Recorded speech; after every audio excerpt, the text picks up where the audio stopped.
Hi friends, welcome back to my channel. ఈ story creator SNMR Sridhar గారండి. శ్రీధర్ గారి అన్ని స్టోరీస్ కి కాపీరైట్స్ వర్తిస్తాయి. ఆయన పర్మిషన్ లేకుండా యూట్యూబ్ లోనే కాదు మరే ఇతర సోషల్ మీడియా నెట్వర్క్ లో కూడా ఆయన స్టోరీస్ ని అప్లోడ్ చేయడానికి వీల్లేదు.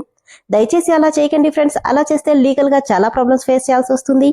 అలానే ఈ స్టోరీస్ చదువుతున్న వాళ్ళైనా వింటున్న వాళ్ళైనా మీరు మరే ఛానల్లోనైనా శ్రీధర్ గారి స్టోరీస్ ని చూసినట్లయితే వెంటనే నాకు కామెంట్ బాక్స్ లో మెసేజ్ చేయండి. ఇది పూర్తిగా రైటర్ శ్రీధర్ గారి ఛానల్ అండి. కేవలం ఆయన స్టోరీస్ మాత్రమే ఇందులో ఉంటాయి. కానీ కొంతమంది పేర్లు మార్చి వేరే ఛానల్స్ లో ఆయన స్టోరీస్ ని అప్లోడ్ చేస్తున్నారు. మీరలా చూసినట్లయితే నాకు మెసేజ్ చేయండి. ఇక లేట్ చేయకుండా వీడియోలోకి వెళ్ళిపోదాం ఫ్రెండ్స్. ఎస్ఎన్ఎంఆర్ శ్రీధర్ గారు రాసినటువంటి మనోభిరాముడు 147వ భాగం. అభి, ఇంత ఆలస్యమైందేంటి? ఎక్కడికెళ్ళావు అని అడిగితే, ఊరి పెద్ద మనుషులు కనిపించారు, మాట్లాడుతూ ఉన్నాను. అలాగా, నీకు వేడివేడిగా టీ తీసుకొస్తానుండు అంటూ లోపలికి వెళ్ళిపోయింది మను. ఆనందని వీల్ చైర్లో చూసుకుంటూ వచ్చి తన పక్కనే కూర్చుంది గాయత్రి, అభిరామ్ పక్కనే. ఏదో ఆలోచిస్తున్న అభిని చూసి, ఏంటి నాన్నా అంతలా ఆలోచిస్తున్నావు అని అడిగింది. ఏం లేదుమా అని. డాడ్, ఇప్పుడు ఫుడ్ తీసుకోవడంలో ఏమైనా ఇబ్బందిగా అనిపిస్తుందా అని అడిగితే నవ్వుతూ లేదన్నట్టు కళ్ళార్పాడు. అత్తయ్యగారు, నేను మావయ్య కోసం జ్యూస్ తీసుకొచ్చాను అని యశు వస్తే, నువ్వు తెచ్చావా అని అడిగాడు అభిరామ్. బుంగమూతితో, ఏంటి బావా అలా అడిగావు? ఏం లేదు, మీ అక్క టేబుల్ మీద కాఫీ పెడితే దాన్ని తీసుకోవడానికి కూడా బద్దకించే నువ్వు డాడీ కోసం జ్యూస్ తీసుకొచ్చావంటేను కొంచెం డైజెషన్ కష్టంగా ఉంది యశు అన్నాడు అభిరామ్. అంటే నిజమే అనుకో బావా, కాకపోతే మావయ్య దగ్గర మార్కులు కావాలి, అందుకోసం ఆయన్ని కాకపడుతున్నా. మార్కులా? దేనికోసం యశు అని గాయత్రి అడగగానే, నా రెక్కల గుర్రం మీద రాకుమారుడి కోసం అత్తయ్య గారు అంది యశు. అర్థం కాక, ఏం గుర్రం? 2 చేతులతో రెక్కల గుర్రం రెక్కల గుర్రం అని ఎగురుతూ చూపిస్తుంటే అభివైపు ఒకసారి చూసిన గాయత్రి, నాకేం అర్థం కాలేదమ్మా అంది. పర్వాలేదులేండి అత్తయ్య గారు, మావయ్య గారికి అర్థమైంది. ఏం మావయ్య గారు అని ఆనందని అడిగితే నవ్వుతూ కళ్ళార్పాడు. మెరిసే కళ్ళతో, మావయ్య గారికి అర్థమైంది, నాకు మార్కులు కూడా పడిపోయినట్టే కదా కదా మావయ్య గారు అంటూ ఆయన వెనక నుండి చేతులేయగానే, ఈ అమ్మాయి ఏమంటుందభి, నాకేం అర్థం కావట్లేదు అంది గాయత్రి. ఏమో మమ్మీ, మా డాడీకి మాత్రం తన మాటలు అర్థమైనట్టున్నాయి, చూడు నవ్వుతున్నారు అని అభిరామ్ అంటే, అవునా నందు అని అడిగింది గాయత్రి. మా మావయ్య బంగారం. మావయ్య, మీకోటి తెలుసా, మీతో ఉంటే మా డాడీతో ఉన్నట్టే ఉంటుంది అని యశు అంటే, టీ తీసుకొనొచ్చిన మను యశు తల మీద ఒకటి కొట్టింది. అబ్బా, ఏంటక్క ఇలా కొట్టావు? మావయ్య గారికి ఇబ్బందిగా ఉంటుంది, వెళ్ళి తిను. నిజంగానా? హా, థ్యాంక్ యూ అక్క, థ్యాంక్ యూ సో మచ్ అంటూ మనుని గట్టిగా హక్ చేసుకుని కిచెన్లోకి పరిగెత్తింది యశు. నవ్వుతూ అబీర్కి టీ ఇచ్చి, అత్తయ్య మీకు కూడా టీ తీసుకురానా? ఏ హల్వా? మీ చెల్లి ఒక్కదానికేనా, మాకు లేదా అని అడిగింది నవ్వుతూ గాయత్రి. అయ్యో అలా ఏం లేదత్తయ్య, ఇప్పుడే తీసుకొస్తాను అంటూ మను కిచెన్లోకి వెళ్ళగానే, వీళ్ళిద్దరినీ చూస్తే చాలా ముచ్చటగా ఉంటుంది మమ్మీ అన్నాడు అభిరామ్. అవునభి, అక్కా చెల్లెల రిలేషన్ చాలా బాగుంటుంది అని గాయత్రి అంటే, గాయత్రి వైపు ఓరగా చూస్తూ, మమ్మీ నీకెవరూ అక్కలు లేరా అని అడిగాడు అభిరామ్. ఏంటి? అదే మమ్మీ, ఇంత ఎఫెక్షన్గా నీతో ఎవరూ ఇప్పటిదాకా ఉండలేదా అంటున్నాను. అంటే, గాయత్రి నీకు జిలేబీ అంటే చాలా ఇష్టం కదా, ఇదిగో నీకోసం స్పెషల్గా చేశాను, ఎలా ఉందో టేస్ట్ చేసి చెప్పు. వావ్ అక్కా, థ్యాంక్ యూ సో మచ్ అంటూ టేస్ట్ చేసి, సూపర్గా ఉందక్కా, నార్త్ సైడ్ కూడా ఇంత టేస్టీగా చెయ్యరేమో అంటూ గాయత్రి తింటుంటే, నీకు స్వీట్స్ అంటే ఇష్టమని అదే పనిగా నేర్చుకున్నాను గాయత్రి. మీ బావగారికి ఆనంద్కి ఎటూ పెద్దగా స్వీట్ ఇష్టముండదు, వాళ్ళ కోసం నువ్వెందుకు తినడం మానుకోవాలి? అందుకే నీకేం కావాలన్నా నన్ను అడుగు, నేను చేసి పెడతాను అని మీనాక్షి అంటే, థ్యాంక్ యూ సో మచ్ అక్కా అంటూ హక్ చేసుకొని, నాకు తోడికోడలిగా నువ్వొస్తావని ఆ దేవుడు నాకు అక్కలు ఇవ్వలేదనుకుంటా అంది గాయత్రి.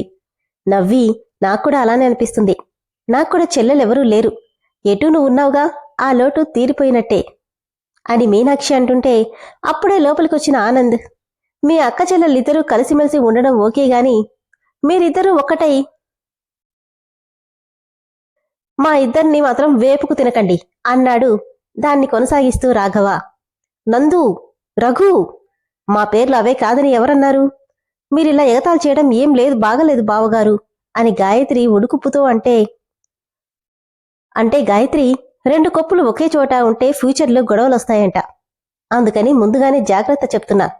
ఎరా తమ్ముడు అని ఆనందిని అంతే అంతే అన్నయ్య. ఏం కాదు, మా ఇద్దరిని చూసి అందరూ సొంత అక్కా చెల్లెల్లే అనుకుంటారు. మేమంత బాగుంటాం, చూస్తూ ఉండండి అంది గాయత్రి. ఏంటి మమ్మీ ఆలోచిస్తున్నావు? మీ రిలేటివ్స్లో ఎవరైనా ఉన్నారా అని అభిరామ్ అడిగితే, గతం జ్ఞాపకాల్లో నుంచి బయటకొచ్చిన గాయత్రి మనసంతా గజిబిజి గందరగోళంగా అయిపోవడంతో అలాంటిదేం లేదు అంటూ అసహనంగా అక్కడి నుండి వెళ్ళిపోయింది గాయత్రి. వెళ్తున్న తన వైపే ఒకసారి చూసి, డాడీ మనం అలా బయటికెళ్దామా అంటూ ఆనందిని తీసుకుని గార్డెన్లోకెళ్లాడు అభిరామ్. తన రూంలో అటూ ఇటూ తిరుగుతూ ఆలోచిస్తుంది గాయత్రి. అభి అడిగిన ప్రశ్నకి తన దగ్గర సమాధానం లేదు. హల్వా సూపర్గా ఉంది తెలుసా, నువ్వు కూడా టేస్ట్ చెయ్యి. నీకు నచ్చిందా? నీలాగా వంట చేయాలి అంటే నేనింకో జన్మెత్తాలి అని నవ్వుకుంటుంటే మను యశులని చూస్తున్న గాయత్రికి వాళ్ళిద్దరిలో తాను మీనాక్షే కనిపిస్తున్నారు. 7 సంవత్సరాలు సొంత అక్క చెల్లెళ్ల కంటే ఎక్కువగా కలిసిమెలిసి ఉన్నారు ఇద్దరు. మీనాక్షి ఏంటో తనకి పూర్తిగా తెలుసు. తాను నిజంగానే తప్పు చేసిందా? ఎప్పుడూ మనసులో అనుకున్నా అక్క ఎప్పుడూ తప్పు చేయదు అంటూ తన మనసే తనకు ఎదురు తిరుగుతుంది. మరెందుకు ఇన్నాళ్ళు తనని ద్వేషిస్తున్నావు అంటూ తన అంతరాత్మ తనని ప్రశ్నిస్తున్నట్టుగా అనిపిస్తుంది. లేదు, నేనక్కనెప్పుడూ ద్వేషించలేదు. తన వల్లే ఈ కుటుంబం ఇలా అయింది అన్న కోపం తప్పించి తన మీద నాకు ద్వేషం కాని అనుమానం కాని ఏమాత్రం లేవు.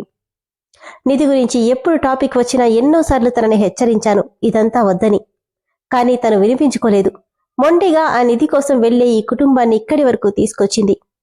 బావగారు చనిపోవడానికి, ఆనందిలా బతికున్న శవంలా మారడానికి, అభి తప్పుడు దారిలో వెళ్లడానికి తన మొండితనమే కారణమన్న కోపం తప్పించి నాకు తన మీద ఎలాంటి అనుమానం లేదు అని ఏడుస్తూ బెడ్కి ఆనుకుని కూర్చుండిపోయింది గాయత్రి. ఇక ఈ బంగళాలో మిగిలింది అభిరామ్ ఇద్దరి రూమ్లు మాత్రమే. ఏదో ఒక వంకతో ఆ రూములు కూడా వెతకాలి. అక్కడ కూడా లేవు అంటే ఈ బంగళాలో వాళ్ళ జాతకాలు లేనట్టే అనుకున్న దమయంతి, మనమ్మా నేను మీ గది శుభ్రం చేస్తాను అంటే, సరే వెళ్ళు అని మను అనడంతో వెళ్లబోయేది కాస్త ఆగు అన్న అభిరామ్ గొంతుకు ఆగిపోయింది. ఏంటి బాబుగారు, వేరే పని పట్టలేదా నీకు? ఎప్పుడు చేస్తున్నా శుభ్రం చేస్తానంటావు అంటే, బాబు ప్రతిరోజు శుభ్రం చేస్తే బాగుంటుందని. నిజమే, కాని ప్రతిరోజు నువ్వే చేయాల్సిన అవసరం లేదు. కిచెన్లో నీకోసం చాలా పనుంటుంది, వెళ్ళి ఆ పని చూడు. మేమెవ్వరం లేనప్పుడు మా గదిలోకే కాదు, ఈ బంగ్లాలో ఎవరి గదిలోకి వెళ్లకు, అర్థమైందా అని వార్నింగ్ టోన్తో అభిరామ్ చెప్పగానే సింహం లాంటి అభి గర్జనకి వణికిపోతూ, అలాగే బాబు, నేను వెళ్లి వంట పని చూస్తాను అంటూ కిచెన్లోకి వెళ్లిపోయింది దమయంతి. ఎందుకు అభి, ఏమైంది?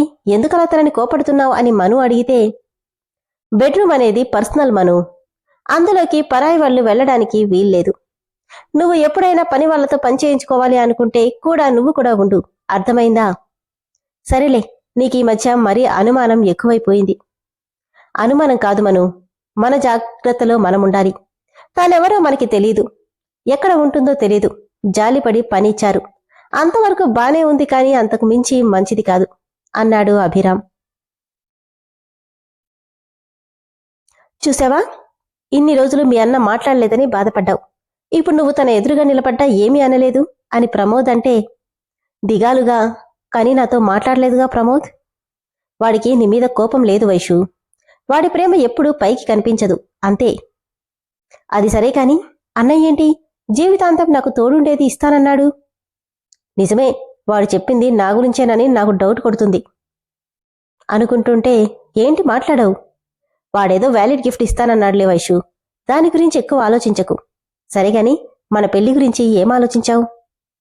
అదే, మా నాన్నకి ఎలా చెప్పాలో తెలియట్లేదు. మీ నాన్నకి చెప్పినా ప్రయోజనం లేదు కాబట్టి మీ అన్నలెటు ఉన్నారుగా, పెళ్లి చేసుకుందామా అని గోముగా అడుగుతుంటే, కానీ నాకు భయంగా ఉంది ప్రమోద్. నువ్విలానే భయపడుతుండు, మీ నాన్న నీకు కూడా పెళ్లి చేసేస్తాడు, హ్యాపీగా చేసుకో. ఎందుకురా అంత కోపం?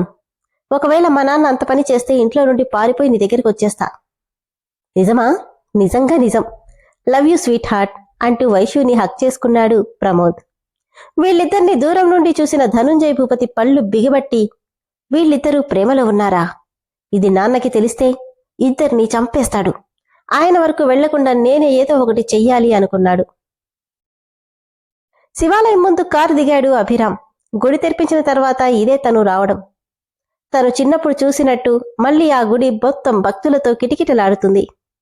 సంతోషంగా వాళ్ళందరినీ చూస్తూ దర్శనం చేసుకుని బయటకు వచ్చాడు అభిరామ్. ఏదో ఫోన్ కాల్ రావడంతో లిఫ్ట్ చేసి మాట్లాడుతూనే వచ్చిపోయే వాళ్ళందరూ నమస్కారం చేస్తుంటే అందరికీ నవ్వుతూ తలూపుతున్నాడు.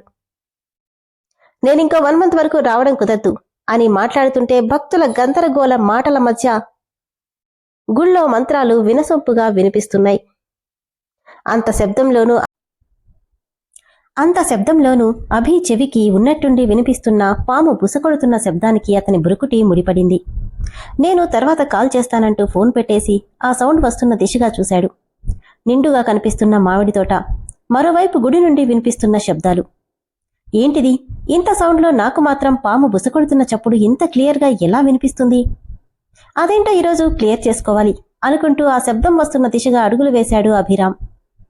అతని అడుగులో దగ్గరవుతున్న కొద్దీ శబ్దం స్పష్టంగా వినిపించడం మొదలైంది. మామిడి తోటను దాటుకుని దాదాపు 2 కిలోమీటర్లు నడిచిన తర్వాత ఒకచోట అతని అడుగులు ఆగిపోయాయి. ఒక పెద్ద మర్రి చెట్టు, చుట్టూ దట్టంగా పరుచుకున్న కారడవి. మర్రి చెట్టు నీడన ఏ చెట్టు మొలవదన్న సామెతగా ఆ మర్రి చెట్టు విస్తరించిన మేర గుబురు పొదలు తప్ప ఎక్కడా పెద్ద వృక్షాలు కనిపించలేదు. తన పక్కనే వినిపించినట్టుగా వినిపిస్తున్న పాము శబ్దానికి చెవులు రిక్కించి మరీ చుట్టూ చూశాడు. అణువణువు అతన్ని తీక్షణమైన కంటి చూపుతో చూస్తున్నా అతనికి ఎక్కడా పాము పుట్టనేది కనపడలేదు. ఆకాశానికి నిచ్చెన వేసినట్టున్న ఆ చెట్టు పైభాగం పడగ విచ్చుకున్న నాగేంద్రుడిలా కనిపిస్తుంటే పరీక్షగా చూశాడు అభిరామ్. ఈ చెట్టేంటి ఇలా ఉంది? పైగా చుట్టుపక్కల ఎక్కడా పాము పుట్టలే కనపడట్లేదు. మరింత స్పష్టంగా ఎలా వినిపిస్తుంది సౌండ్ అనుకుంటూ ఒక ఎండిపోయిన చెట్టు కొమ్మను తీసుకుని తన ఎదురుగా ఉన్న గుబురు పొదలను ఆ కర్రతో పక్కకు తొలగిస్తూ ముందుకు నడుస్తుంటే తన అడుగుల శబ్దానికి ఒక్కసారిగా ఆ పాము శబ్దం ఆగిపోయింది. అప్పటిదాకా భయంకరంగా తన చెవికి వినిపించిన శబ్దం ఒక్కసారిగా ఆగిపోవడంతో ఆశ్చర్యానికి గురై పొదలను దాటుకుంటూ ఆ చెట్టు దగ్గరికి చేరుకున్నాడు అభిరామ్. జాగ్రత్తగా చుట్టుపక్కల గమనించిన అభికి ఎక్కడా తను అనుకున్నట్టు పాము పుట్టలు లేకపోవడంతో ఇక వెళ్ళిపోవడానికి నెమ్మదిగా అడుగులేస్తూ ఈ శబ్దం నాకు మాత్రమే ఎందుకు వినిపిస్తుంది, అది కూడా ఇంత దూరం నుండి, కానీ ఇక్కడేమీ లేదు అని ఆలోచిస్తూ నడుస్తుంటే వెనుక వైపు భయంకరంగా సుడిగాలి వీస్తూ ఊడలమర్రి రూపంలో ఉన్న నాగేంద్రుడు తన 5 తలలను బయటపెట్టి అతని వెనకే వస్తున్నాడు. కూడా విపరీతమైన సుడిగాలి వీస్తుంది. ఆ గాలికి ఆ ప్రదేశమంతా చుట్టుకుపోయి కలుగుల్లో దాక్కున్న ఎలుకలతో సహా అక్కడి నుండి పారిపోతున్నాయి. తన వెనకే ఏదో జరుగుతుందని మనసు హెచ్చరించడంతో అడుగుల్లో వేగం తగ్గించి ఒకచోట ఆగిపోయాడు అభిరామ్. ఒక్కసారిగా వెనక్కి తిరిగిన అతనికి ఆ ప్రదేశం అంతా మునిపటిలా ప్రశాంతంగా ఉంది. ఆ మర్రి చెట్టు మాత్రం తననే చూస్తున్నట్టు అనిపించింది. మనసులో సంథింగ్ రాంగ్, ఇక్కడేదో జరుగుతుంది, కానీ అదేంటో తెలియట్లేదు.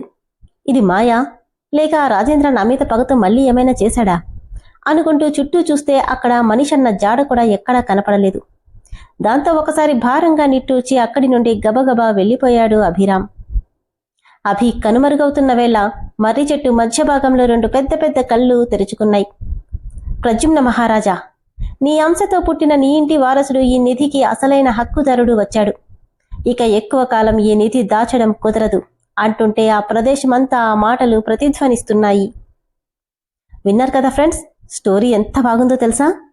చూడండి, అభిరామ్కి మాత్రమే వినిపించే ఆ పాము శబ్దం అతను వెళ్లేసరికి మామూలుగా అయిపోయింది. అతను వెళ్ళిన తర్వాత నాగేంద్రుడు పడగ విప్పుకొని ఆ నిధికి అసలైన మహారాజు వచ్చాడని చెప్తున్నాడు. మరి తర్వాత ఏం జరుగుతుందో, ఆ నిధికి అసలైన వారసుడు అభిరామా లేక రామా అనేది తదుపరి ఎపిసోడ్స్లో తెలుసుకుందాం.